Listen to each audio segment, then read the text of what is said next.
I find it really hard as a parent to know how much of yourself to share with your child. Now, I mean, I'm sure it matters the age of the child, right? Hopefully you're not showing and sharing the same level of depth and vulnerability to a 2-year-old as you are to a 20-year-old. But you still have to show your true self, right? Think about the relationships or the types of relationships in our lives. Primary is the relationship with ourself. And then we have the relationship with our friends, relationship with our family. Sometimes those two are merged because some friends become family. Self, friends, family, partner, spouse, husband, wife, significant other, committed relationship, not just a friendship, but a committed partnership for life or extended period of time. And then children. I think that we forget that we actually have a relationship with our children, where we need to be vulnerable. We need to show them the full breadth of the human experience. We don't want them to think that grown-ups are a certain limited, restricted way. We don't want them to think that being a grown-up means you don't have feelings, you don't have hurts, you don't have pains, you don't get scared, you don't always know what to do. We don't want them to have some very superficial, limited version of what their personhood should develop into. I talk about modeling all the time, and I think the relationship with our children is one of the primary ones right after ourselves. And that's why I always say you got to do the work yourself if you want to have a good relationship with your children, and if you want to produce the kind of human beings that that you want to procreate in the world, right? In order for the world to be a better place, we have to be better people, which means we need to raise better people.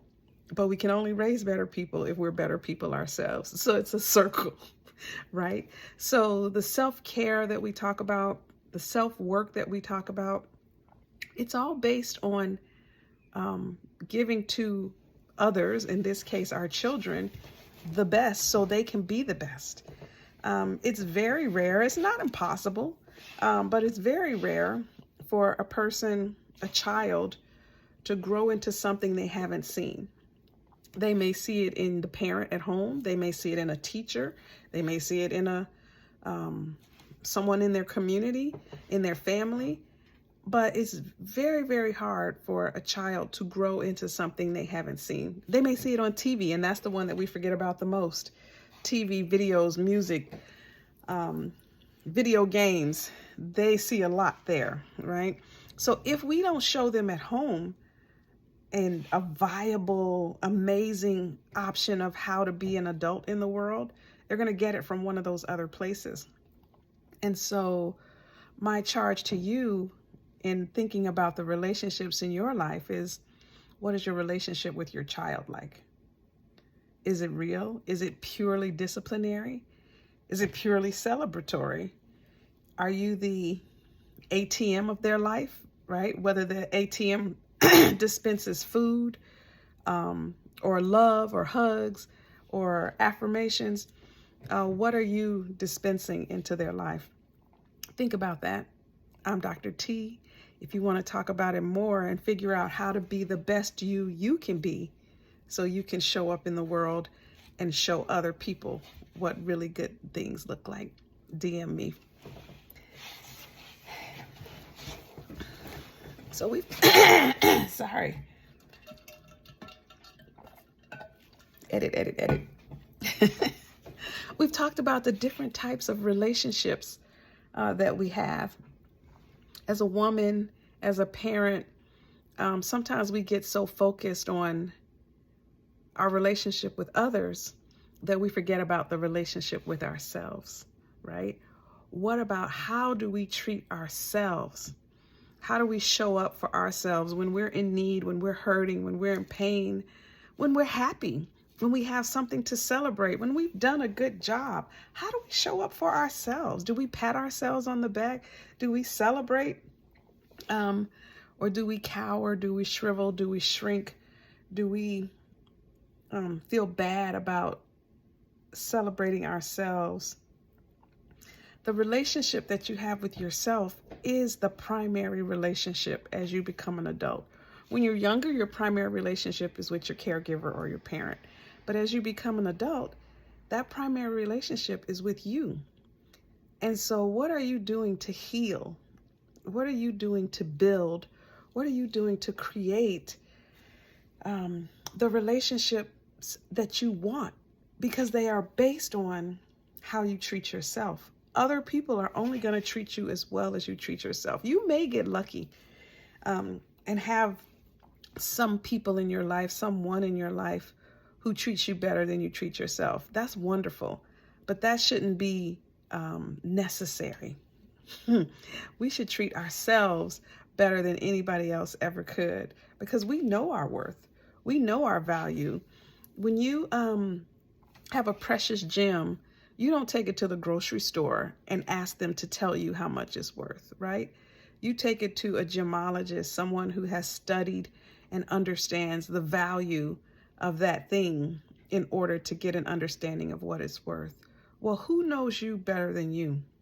Who knows all of the things that you've been through, all the things that you've overcome, all the successes and the pains and the joys? Who knows all of that and how that translates into worth in this world, into value in this world? No one knows that better than you. So you're the only one who can put a value on yourself. And what value you put on yourself is what it tells other people what you're worth, how they should treat you, right? So if you have a low self-worth, a low self-value, that's how the world is going to treat you. And the funny thing is, we flip it, right? Well, they treat me this way, so I must be da-da-da-da. No, it's coming from within. You are showing up in a way that says to the world, oh, this is all you want. This is all you deserve. This is all you need. It reminds me that the vulnerability that we have to have, sometimes with ourselves. I just saw a comedian who said, you know, Black people only have 3 emotions, and it was something like horny, hungry, or frustrated, or something like that. But the point was, we don't value the full breadth of who we are as women, as parents, as partners. And so we're more focused on the value we give the other people in our lives. And I'm challenging you this week to put yourself first. The most important relationship in your life is you. It's the one you have with yourself, because it sets the foundation for how other people treat you, for how other people respond to you, how other people respect you, and what they're willing to give to you. And so if you're ready to put yourself first, if you're ready to see what are the blockades that get in the way of you valuing yourself the way that you should be valued, then let's talk. DM me for a consultation. I'm Dr. T.